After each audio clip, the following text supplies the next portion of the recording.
Al hablar de los privilegios de la Madre de Dios, queremos hacer ver a todos los cristianos cómo en María se refleja fielmente la idea creadora de Dios sobre el hombre. Por ello, estas pláticas nos deben ayudar a querer parecernos más a María, a imitarla, y así dejar que Dios plasme también en nosotros su imagen divina. En este sentido, la virginidad perpetua de María también nos acerca a Dios. Al hablar de esta virginidad de María, queremos que todos los cristianos redescubran el valor de la virginidad y el aprecio que Dios tiene por ella. La Iglesia Católica nos enseña que María fue siempre virgen, antes del parto, en el parto y después del parto. Por eso a María se le llama también la Virgen en sentido absoluto. El sentido de esta afirmación es el siguiente: que María sea virgen antes del parto significa que Cristo nació de una mujer, pero sin intervención de varón, sino por obra del Espíritu Santo. Así lo dice la misma Biblia. María, antes que vivieran juntos, quedó esperando por obra del Espíritu Santo. Mateo 1:18. Este es un misterio imposible de comprender por mentes racionalistas y por eso afirman que este es un mito griego o egipcio. La verdad es que los mitos griegos y egipcios de uniones de mujeres con dioses no tenían nada que ver con la virginidad, sino todo lo contrario, con la prostitución. Y el concepto de Dios y su trascendencia también era muy diferente del politeísmo griego o egipcio. La interpretación que da San Mateo a Isaías 7:14, donde dice: «He aquí que la doncella concebirá y dará a luz un hijo, a quien pondrá por nombre Emmanuel», San Mateo le da el sentido restringido de la Virgen, y esa es la creencia cristiana. María es la Virgen, antes, en y después. Pero además está la pregunta de la Virgen al ángel cuando le anuncia que va a ser Madre de Dios. Ella le pregunta: «¿Cómo podrá ser esto, pues yo no conozco varón?». Esta pregunta no tiene sentido, pues María estaba desposada con José. Y lo lógico es que el Mesías, que todos sabían que iba a ser hijo descendiente de David, naciera de la unión de José y María. Dado que María ya estaba desposada con José, esta pregunta solo tiene sentido si María hubiera decidido permanecer virgen. La pregunta de María implica pues su decisión de permanecer virgen. La respuesta del ángel confirma esa decisión de permanecer virgen al decirle que el Espíritu Santo descenderá sobre ella, y así lo creemos los católicos.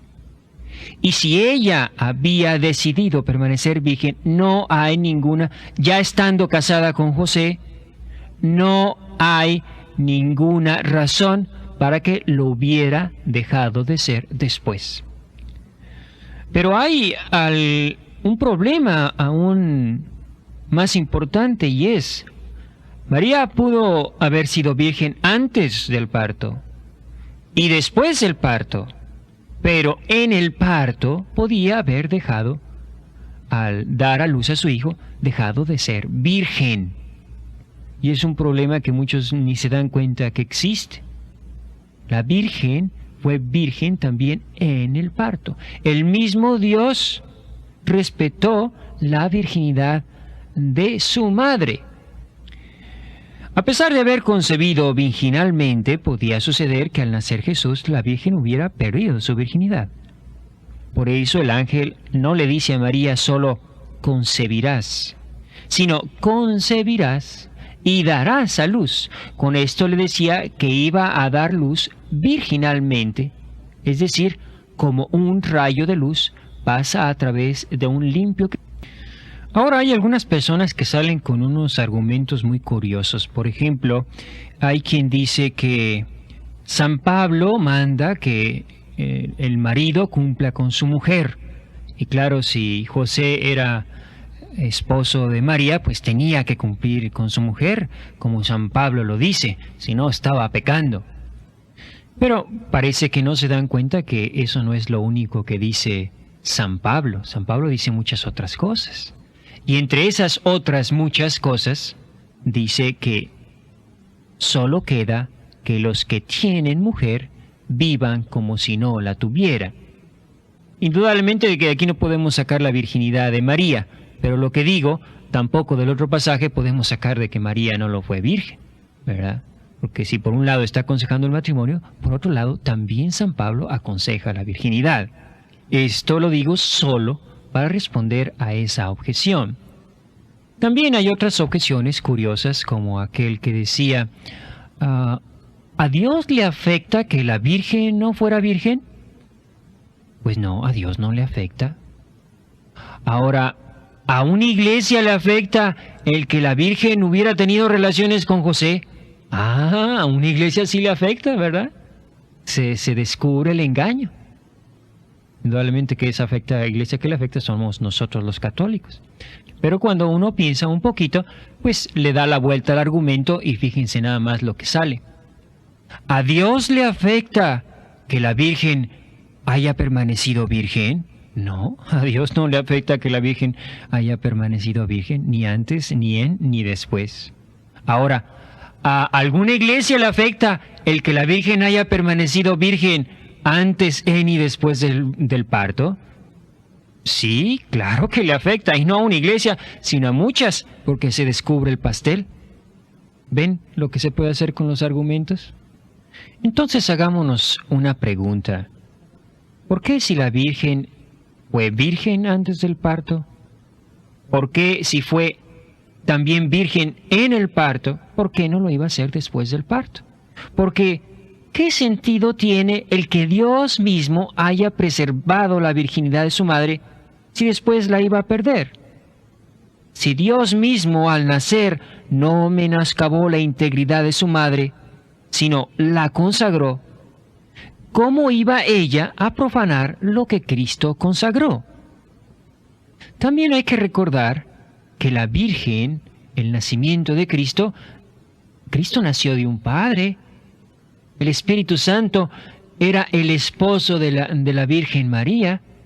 Entonces, indudablemente que ahí también hay una relación entre María y el Espíritu Santo.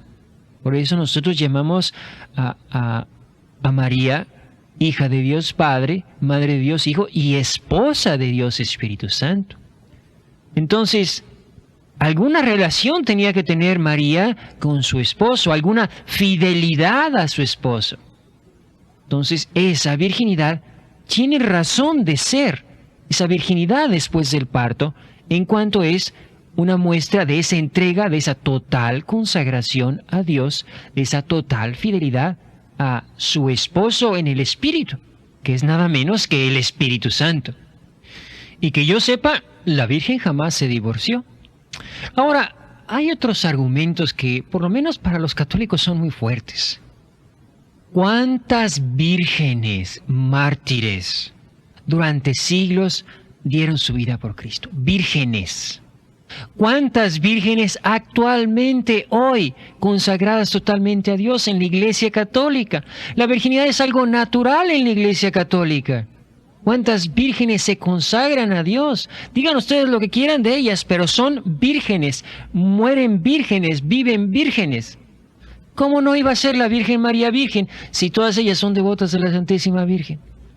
Para nosotros, pues, los católicos, es natural creer en la virginidad porque en ella vivimos, en ella nacemos, a ella estamos acostumbrados desde pequeños. Ahora, otras personas que viven en otros ambientes y en otras culturas y con otra manera de pensar, pues sí será muy difícil creer en la virginidad, y no solo de la Virgen, sino de todos los que los rodean, ¿verdad? Entonces, es comprensible que ellos no crean en la virginidad, pero aquí lo que estamos tratando de mostrar es que hay razones. No estamos tratando de convencer a nadie. Hay razones para creer en la virginidad, y todas esas razones se fundamentan en nuestro amor a nuestro Señor Jesucristo. la Virgen María es Madre de Dios y se consagró totalmente a su Hijo y a su esposo, el Espíritu Santo.